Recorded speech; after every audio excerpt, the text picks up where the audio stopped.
Welcome back to Rise with Sarah Sincotta, the ultimate destination for aspiring and experienced business development managers in the property management industry.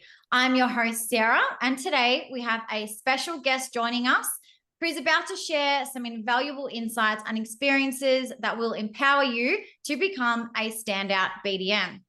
So today I want to welcome Damien, an industry expert with an impressive track record, an award-winning business development manager with years of hands-on experience and a wealth of industry knowledge, and also a very dear friend of mine. So welcome, Damien. Oh, thank you, Sarah. You kind of pumped me up a bit there, didn't you? Of course. How are you today? I'm excellent. How are you? I'm good, and wishing you a happy Friday. Yes, happy Friday. Happy R&B Friday. Yeah, I have a treat for you. Oh. I remember when I lost my mind. That was something so Oh, a bit of an inside joke, but for those that obviously don't know Damien and I love our R&B Fridays, and say happy R&B Fridays. Absolutely, yeah. Love it. Good way.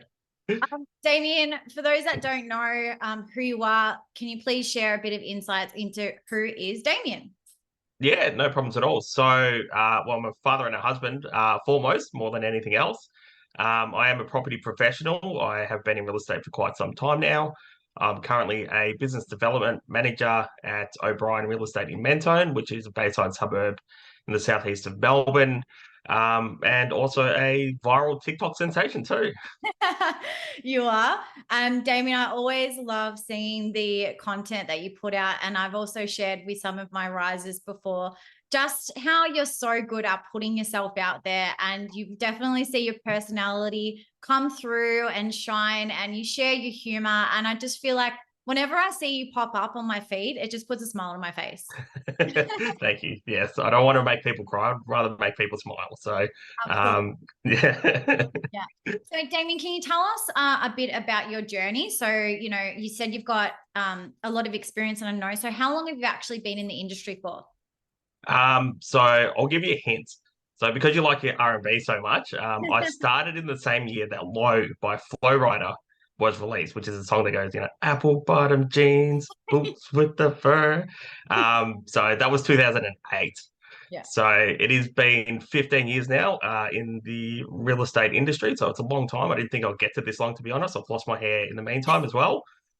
But Both had haircuts this week. Yeah. I think you're rocking yours a bit better than mine. But I started off as a sales cadet for a company in Oakley. So I was in my early 20s. My role was just to prospect. I didn't list, I didn't sell.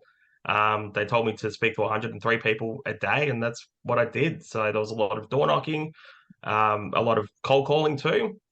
But it was invaluable experience for the rest of my career, because whether in sales or whether you're doing BDM work, it's pretty much the same role, really.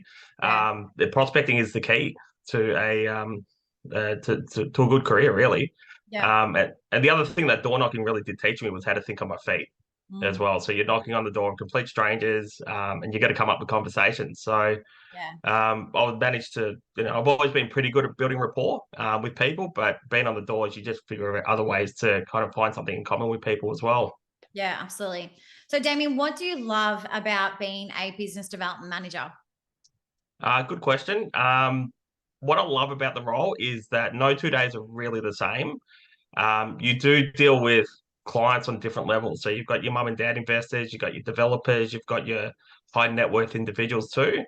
So you get to hear a lot of stories, and I am a bit of a people person. And I do genuinely like to hear people's stories and help them out with making sound financial decisions with their investment properties.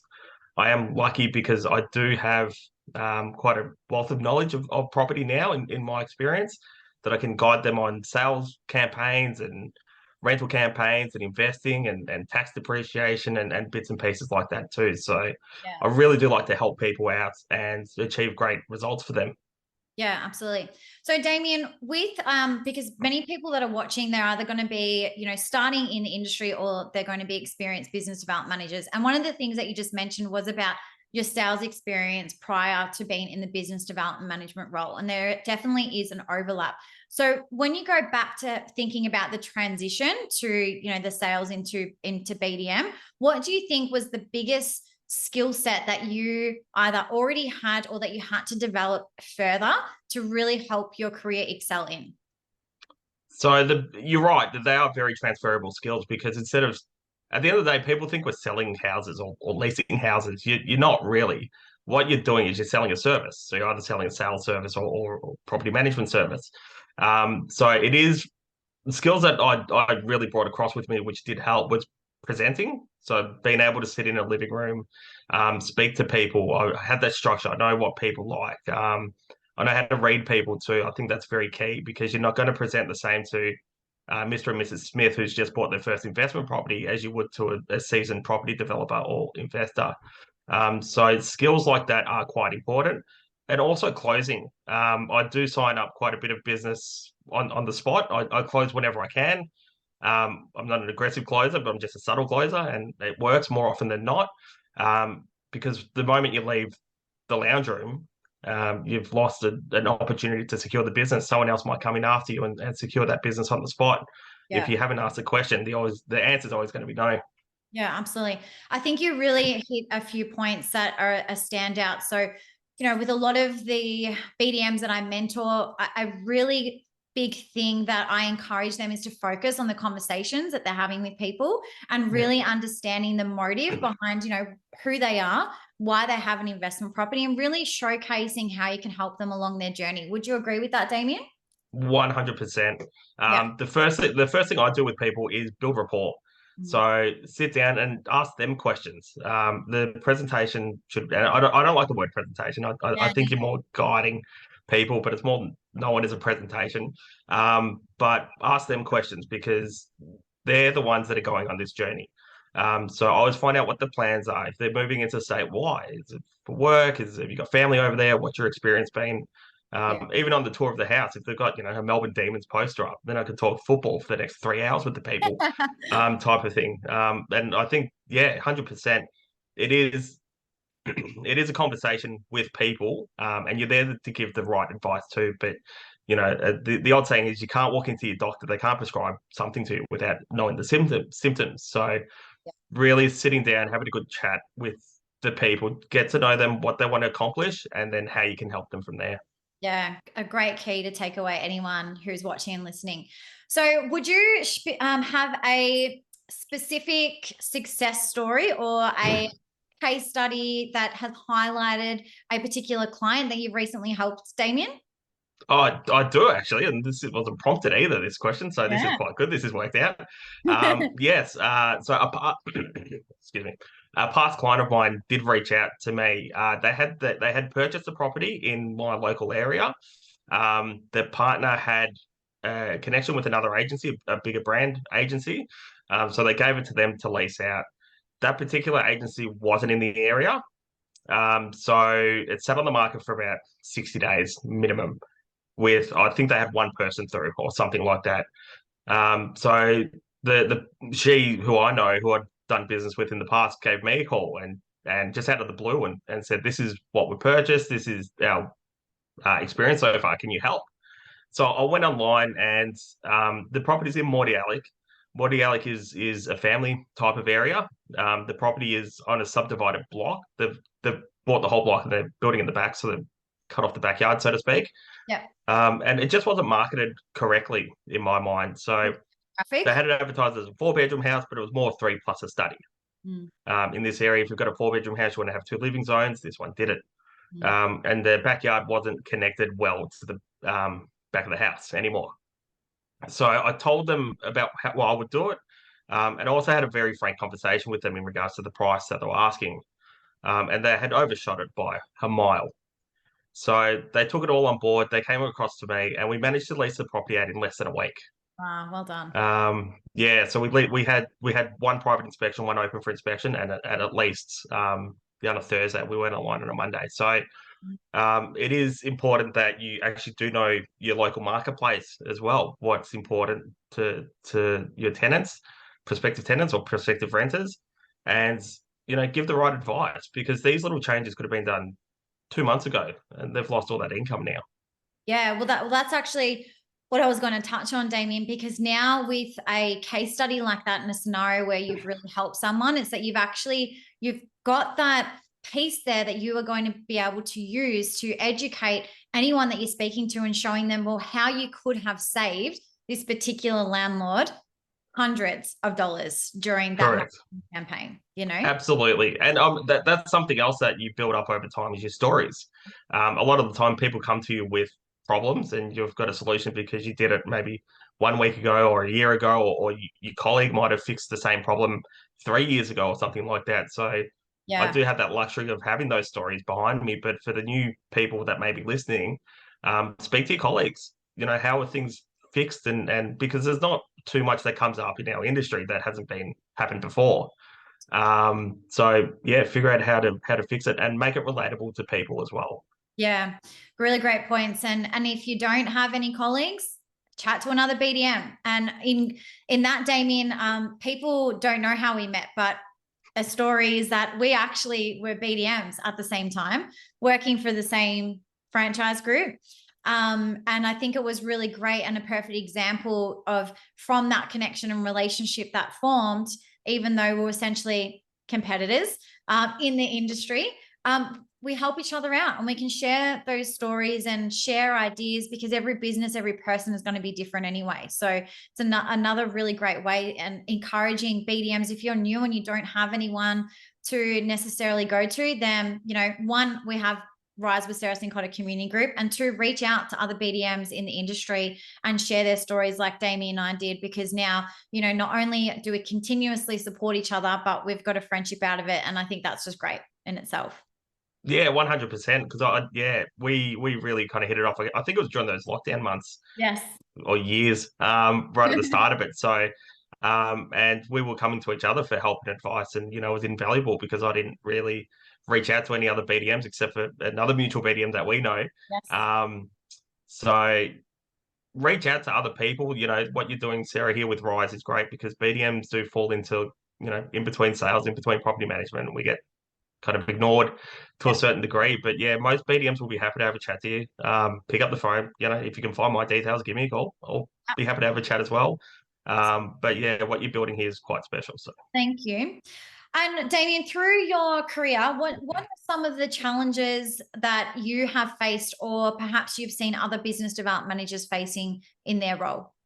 other challenges that you face, it's going to come down to, a lot of the time with me, it's motivation. So I think we all struggle from time to time with motivation. Having some good, clear goals and what you want to achieve is key. It is quite easy to get bogged down in the admin side of things and not prospecting and doing the things that are it's going to actually generate your business and future dollars. But if you have a clear vision of what you want, you work towards it, you can link it back to what you want to do as well. So I'm lucky in the sense that I do have some pretty clear goals of what I want to achieve in the next few years. Yeah. And that does keep me pushing forward as well. Yeah.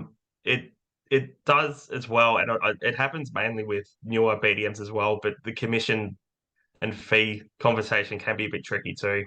You are providing a service at the end of the day. It has to make sense for you and your business to take it on for a fair fee. It's not always about securing the business, but you want to secure the right business at the right price. I've learned very early on that not all business is good business. Early days it was. You just wanted to get that run on the board, but Yeah. you're dealing with, clients that you probably don't want to deal with for not much money. Yeah. So really put a line in the sand of where you see your value at as a percentage or a dollar wise, and just work towards that and just grow from there. Yeah, absolutely. I think that's great advice. And Damien, you're consistently, doing good numbers, and I know that you track your numbers really well. So for the BDMs who are watching, and I talk about this a lot because there's a lot of talk in the industry and amongst BDMs that they think they need to be doing a certain amount of numbers every month because they've seen another BDM listing between 20, 30 properties. And then I know other really successful business development managers that are doing between 5 and 10 listings a month, because that's the goal for the business. And that's what their capacity is, because of either the structure, or perhaps they're a property management agency, or they're still developing their systems and processes. So I get your insight into this, because there's a saturated marketplace now, and social media, I think, has impacted the way that we can view ourselves and others in a certain way. So what would be an advice for a BDM starting out in the industry, and they've got a certain KPI, let's just say 10 properties a month? What would be your advice to that BDM? So if you compare yourself to other BDMs, you can kind of fall into a bit of a trap there. So if I was comparing myself to Sarah when we're working for the same franchise, I would be depressed, because Sarah was absolutely smashing it. No, I wasn't doing the numbers she was doing. It does come down to the machine that's feeding you. It comes down to your area as well. So just don't compare yourself to other people in regards to numbers, but look at what actions they are taking. I think that's the more important part of this role.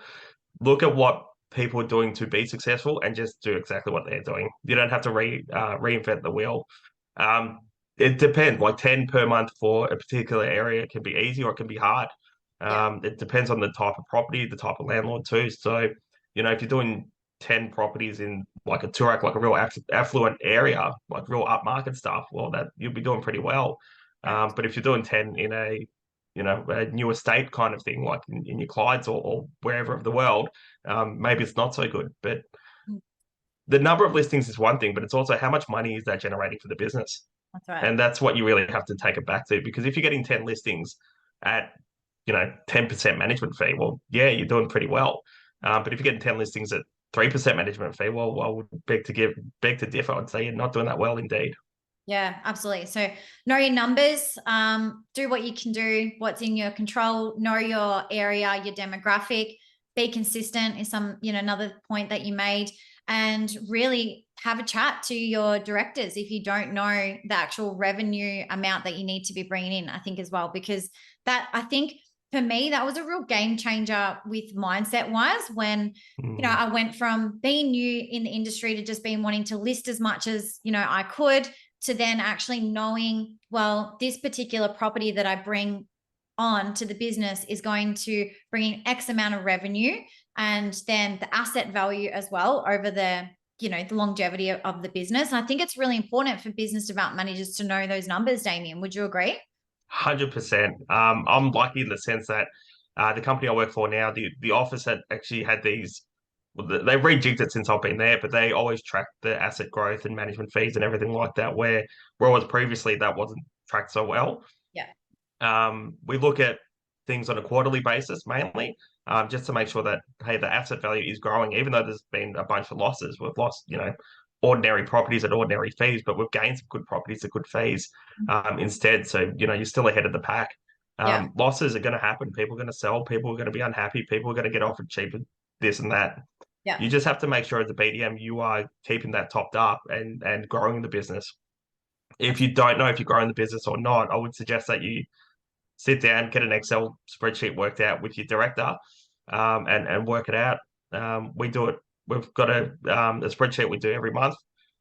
Just as listings come on, as things get leased, as things get lost, it's all formula based. It all works it out for you. Yeah. It's easy to do once it's built. It's just building against the hard part. Yeah, absolutely. And for those watching, if you don't have that or not tracking it, please reach out, and I can help you with that. So, Damien, people like me and you, we are really big on relationships and, connecting with people. What would you say has been your biggest strategy when it comes to maintaining relationships with your clients? This is really easy and it's really simple to do. Call them. Yeah. It is. It is so simple. Like it's not rocket science. A lot of my competitors aren't BDMs, or some of them are, and not great. But if they miss a listing, they've forgotten about that client. I don't forget about them. I'll keep an eye on it. I'll see it come up online with another agency, and I'll email them. Hey, I see it's with this person. Good luck with it. Blah blah blah blah blah. Yeah. And I did this yesterday. The one I missed went up. and some of the photo choices weren't ideal. So I said, hey, good luck with it. This is what I'll do if I was running it for you. But anyway, good luck. I have missed out on business and picked it up down the Again. track 6 months, 12 months later. Yeah. All you need is that client to have one bad experience, and you've got to be top of mind because they're not going to remember you afterwards. So I'm very big on databasing, using a CRM, touch points, this, that. And look, some clients you don't want to deal with. Don't worry about them. Just keep in touch with the people you want to keep in touch with, and have a reason to call. So it might be you've leased something in the area, or it could be there was a sale result in the area of their investment property that they might not know about. It doesn't have to be anything. Probably on average, I reckon my phone calls maybe go for an average of maybe 2 or 3 minutes Mhm. on average. It just gets to the point. People don't have time to sit there and have a yarn with you. Yeah. People are generally pretty busy, but get to the point, build good rapport, and leave them thinking, geez, they're professional. They know the marketplace. We may not be with them today, but maybe down the track we will be. Yeah. You made a really great point as always, Damien. I think a lot of BDMs can become complacent as well. And knowing that, yes, there's more leads that are going to come in, but you've actually already initiated that relationship with that client. And even though you didn't get that business then and there, well, it's not just, oh, too bad, we'll just forget about them. You want to continue that because, like you said, they might not be happy with that agent later on. And if you haven't kept in contact with them or stayed front of mind with them, you're forgotten about. Correct. Yeah, correct. And And what I do each month is I do a Active Pipe newsletter. So I will film some content of me talking about our results for the week, and I try to keep it less than 3 minutes. 3 minutes is too long in my opinion. And then that goes out to my whole database. So it's people I've listed, people I haven't listed, from prospects. It is, you can do letterbox drops all you want, but that's more shotgun advertising. This is just branding, really, at the end of the day. But people do comment on it. Hey, we see your video. You had some good points, or they want some further conversations about things. So, just keep in touch with people. It doesn't have to be always a phone call. It could be an email. Even leaving voice messages. Some people don't leave voice messages, but that they're as good as a letterbox drop. It is shotgun advertising, but they hear your voice if they check it. So, just keep in touch with people. Just pick up the phone and call them. Really. yeah, I love that, Damien, that, I always say phone calls are not dead. And yes, there's so many things that we can do now to automate in our businesses. So, creating newsletters or marketing campaigns, like that's great. We can do our social media to continuously show up and add value and attract, investors who are looking to get into the market as well. And perhaps those that, you initially did reach out with, you didn't get that business, but they're still following you and really seeing the value that you put out. But for me, I always say, if you want to talk to me and you're serious and you're driven and you're ambitious and you actually care about that person and what you're doing and you want to make some noise, there's no better way than to just actually give that person a call. It's that 100%. human 100%. connection, that human touch. Like AI can't replace that side. The energy, Correct. conversations that we're having, it's not the same through an email or a letterbox drop, Correct, yeah. And look, emails do get lost. They end up in spam. You don't know if people receive it or not. Letters end up in the bin. I get heaps of stuff from real estate agents in my area. I don't look at it. I just chuck it in the bin, really. Yeah. But a phone call, yeah, I'll take a phone call. I Yeah. might screen it, but I'll call back if it's something I'm interested in. How many times do you get calls, you screen it, and it's someone trying to sell something that you might be interested in? You'll call them back. But if you're not making that phone call, you're getting, the answer is always going to be no. If you don't make the phone call, they're not going to know you. They're not going to want you. Yeah. I'm actually going to share an experience I had this week. You'll like this one, Damien. It's from another BDM that I know, and he's been, hitting his database pretty hard, but he's doing research before he makes the call. And he called a person and he looked this person up on LinkedIn, and no joke, it looks like Hugh Jackman. So when he called this person didn't hang up, answer the phone, but he actually left a voice message I can't remember his name, but it was something to the lines of, "Hey, Damien, surely you get all the time that you look like Hugh Jackman. Give me a call back, Sarah." And I thought that was gold. Like, receiving a voicemail like that, as if you're not wanting to give that guy a call back and be like, "Yeah, I wanted to have a chat with you," because it was just a funny voicemail to leave. 100%, and that's going to get their attention as well. I mean, that's not this is Damien of are you ready to list your property? This is going to get it's going to get a laugh, and it's going to that person might not get a call back, but he's going to be remembered. He's going to be remembered. Yeah, that's what it's about. So, Damien, how do you stay up to date with industry trends and looking at, changes or improvements that you need to do with, the changes in the marketplace?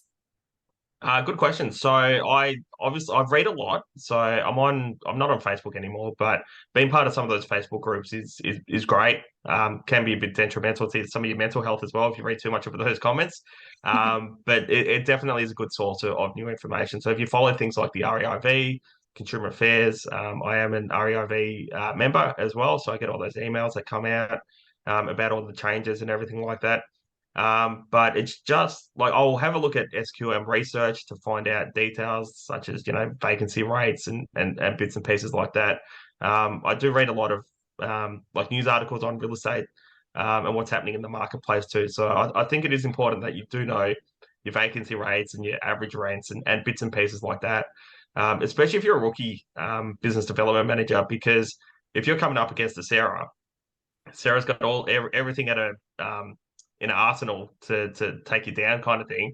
But if you go in there with good energy and some of this stuff, it's going to put you on an even playing field from there. There's only so much that Sarah can know as a BDM. And she's got access to all the same sources that you do, but you've got to go out and hunt it. And the most successful BDMs I know the marketplace really, really well.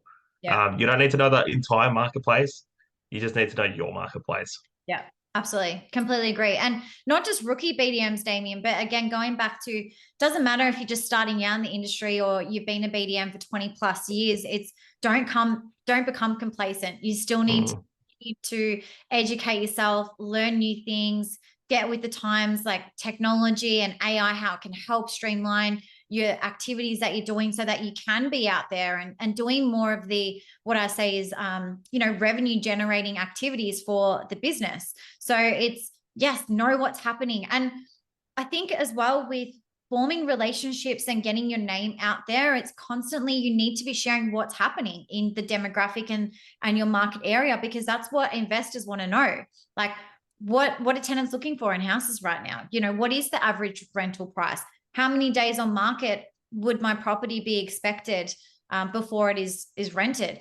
Also, I always encourage BDMs is like, talk about those juicy, spicy topics that other people are afraid to talk about and go there. Like I hardly see anyone talking about what's happening at VCAT or, the quality of applications, and they have dropped off a bit because we're seeing an influx of demand in areas, but not as high as qualities as perhaps a couple of years ago, right? So correct. Talk about those things, because that's what's going to attract people to go, oh, I want to know more about what Damien is saying, because he goes there and he talks about the things that I give a shit about. And he's solving these problems on how he can navigate through these particular challenges that are happening in the marketplace right now for where I'm at in my journey. Would you agree with that? Yeah, most definitely. And it's all about giving people information that they want to hear or they need to hear. People can source a lot of information off realestate.com now. I mean, it was different when I first started because sale prices weren't that easy to get, as easy as it is now, and rental results and stuff like that. Yeah. So people have access to that. But, what's really happening in the marketplace? Well, the general public don't know. They don't know what's happening in VCAT. They don't know that, you're not getting a bonded comp claim for, 10 years probably. There is a lot of things that, as a property manager or as a BDM that's happening behind the scenes. You may even know something that's, what's happening in the sales market too, because by the time the media gets a hold of it, well, it's already been happening in our marketplace for a couple of months at least. Just the way they get the figures, it's always a few months behind. So be on top of it. And people like to hear trends. Like the sales market is starting to improve now. There is going to be more stock coming up on the market in the sales market coming up in the next couple of weeks and month or two. So this will have an impact in regards to the marketplace, and it will flow through to the property management space too. Yeah. But the public don't know that. The public think it's all doom and gloom still, and they think the rental market's still flying. Yeah. It's not flying like it was 6 months ago. It has changed. Yeah. But no one's reporting that at the moment. Yeah. So, you could be the first, whoever's listening to this. Absolutely. Absolutely. So I just wanted also to get your view on what do you think the tools are that help you in your role every day? The phone is probably the most first one. That is the most important one. Having a good CRM, so having somewhere that will tell you who you have to call today. Having, and I've always been good at this. Keeping good notes on your conversations with people. You know, if you know the pet's name, write that down, and then 6 months later, you call up and say, "Hey, how's Fluffy going?" And they'll be Yeah. surprised that you know Fluffy, that you remember Fluffy's name, but it's Yeah. written there. Same with kids' names, what the kids do, what they do for work, everything like that. So having a good CRM with some good quality notes is key. Active Pipe is great as well. We use Monday.com Yeah. and Slack. So Slack we use at an office level, but Slack, all my rental leads come through Slack from the sales team. Mm. So it's all centralized, it's all there, and I'll go through it, and that's how I give my feedback to them as well, Yeah. to the sales team. So there is a lot of good technology out there. It's not cheap, Mm. so figure out what you and your boss want to invest in. But if you can make it work, I mean, there are some great systems out there, Yeah. and you've touched on AI as well. AI, I'm using to write some of my ad copy as well. Mm. So, I hate writing ad copy, but it's something that has to be done. Okay. And if you can't find an old listing for it, yeah, use AI to do it because it halves out your time and then you can do something else that's going to make you some money. Yeah. And for anyone watching, Damien, what do you think is a non-negotiable activity that a BDM should be doing at least every day? Prospecting. Yeah. Like, there's, You said. like you really as a BDM, you've only got to do two things. You got to find business and you got to secure the business. Mm. That's it.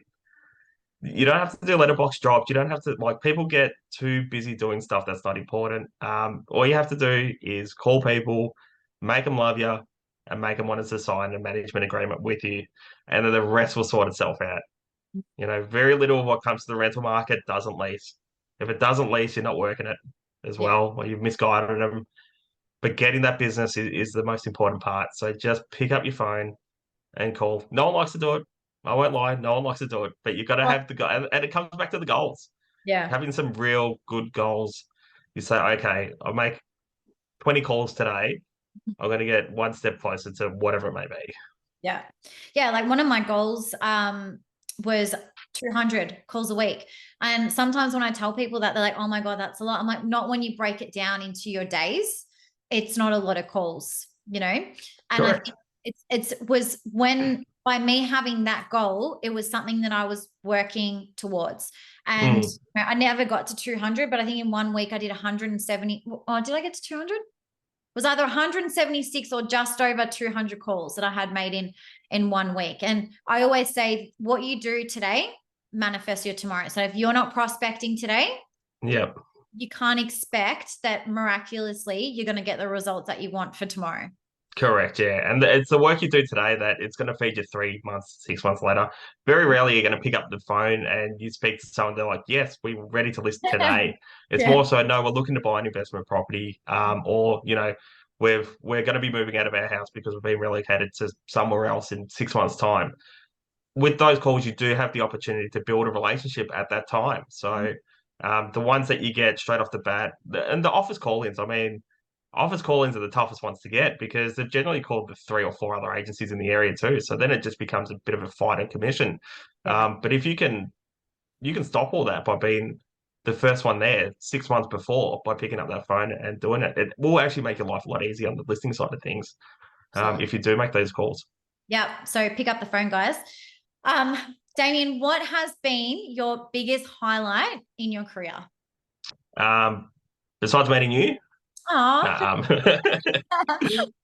um, no, I've got two, I reckon.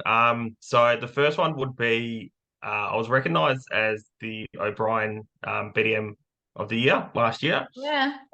So that was pretty cool to get your name announced on stage. You walk on stage and you with the trophy and everything like that.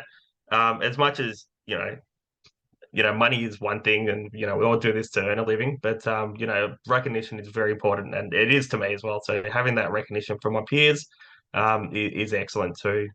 Um, the other thing would be I actually did speak at a property management conference.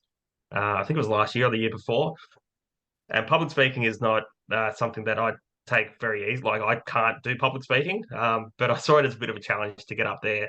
And there was about 150 people in the room, and I got up there. I got to share my journey and what I wanted to do in my role as well. And yeah, it was an awesome experience. I was trembling and I was shaking and I was very nervous doing it, which I think most people were. But being able to get up there and I got a few laughs too from some of my jokes too, so that was pretty Of cool. course you do. Yeah. Might become a stand-up comedian. No, yeah, but no, that was a real highlight because that really pushed me out of my comfort zone. And I remember being a junior agent and going to some of these conferences, and you see people go up on stage and talk about their experience, and you go, "Wow, these people are incredible and motivating, and this and that." And my motivation to do it was to be one of those motivating people for someone who's new in the industry who might want to do this as well. So I don't know if I've changed anyone's lives. If I have, that's great, fantastic. But yeah, you might be sitting here today as a rookie, but you could do it too. Yeah, absolutely. And I think it's, for me, it's those uncomfortable situations that we put ourselves into is just the next level of growth for us individually. So, I'm sure if you got the opportunity again, Damien, it'll be a bit different. Your hands might not be trembling this time and you'll still tell your funny jokes. But you'll find that there's just this internal feeling that you get because you are there talking and helping and inspiring other people that anything is possible. They can achieve anything that they want as long as they, have that drive, they set their goals and they just stay in their lane and do what they need to do. So well done. Absolutely. So I'm a big believer on the personal and professional development, as you know, Damien. Damien actually helped when I was coming up with my new branding with my label, The Corporate Hippie. So thank you. Thank you, Damien, for that. You're welcome. But what would you say is one of your highest values? Because I think I always encourage people to just look at themselves and what they value in their life. So what's one of your highest values? Do your best. That's all anyone can really ask for you is just do your best. If you're going to say you're going to do something, do it, and do it to the best of your ability. It is easy to half-ass something and think you can cut some corners. Sooner enough, you're going to get caught out doing it. In our space, it could be financial, cost you financially, or legal stuff could happen. But just do your best. But if you're going to be a BDM, do your best by being a BDM. Put everything you can into it. It's not for everyone. You might love it, you might hate it, you might not be doing it in 2 years' time, but just give it a red hot crack.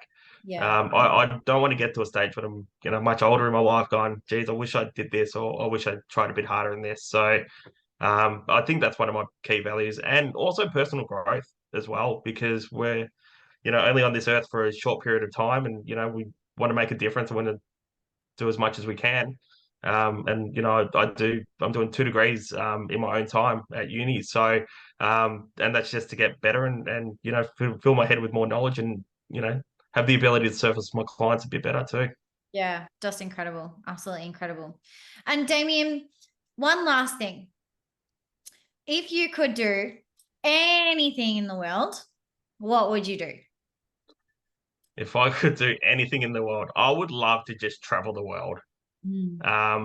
Yeah, I've done a little bit of travel. I haven't done a lot in my time, and now it's a bit harder now that I've got a child. But I would love to just get on a plane and just be able to go to Europe, go to Asia, go to Africa, just go all around the world. But one thing I really want to see is the Northern Lights. That is, yeah. That's what I want to do one day. That's what I will do one day. Yes, I love that. You just corrected yourself. Little shift mindset. Yeah, that's all it is. Damien, so many golden nuggets from today. And it was, for me, like, how grateful I am. I love your work in the industry. And for anyone that would love to just have a chat with you, where would be the best place to reach out? So you just call me, pick up the phone and call me. That's probably the easiest thing to do. I'm pretty accessible, so feel free to get my details off Sarah. Give me a call. I'm best on the phone. Leave a message. I'll call you back if I'm not available at the time. I am on Instagram, but I'm on private. I know Sarah's very big into social media. I am not. I'm a bit more of a private person, except for my TikToks, which aren't professional. They're just for gags. but call me. That's the best way to do it. Awesome. And anyone who's thinking about having a mentor, what would your advice be? A mentor will shine the light on the path that you need to track. So if you have a mentor, if you have a great mentor, they will show you the path, but it's your decision to take that path. So I know Sarah's had people in her mentor group that have gone through it. Having a good, strong mentor there will show you how to do things and provide you with all the information that you need. But still, at the end of the day, it's your decision to take that path. Yeah, they still got to do the work, right? Correct. Yeah, the work's not going to get done by itself. Yeah. Damien, thank you so much for today. It's been an absolute blast. I will include your details on the YouTube video below. And for everyone watching, I hope that you found today insightful, and round of applause, Damien. Thank you so much. And happy Friday. Happy R&B Happy R&B Friday. Take care, everyone, and rise.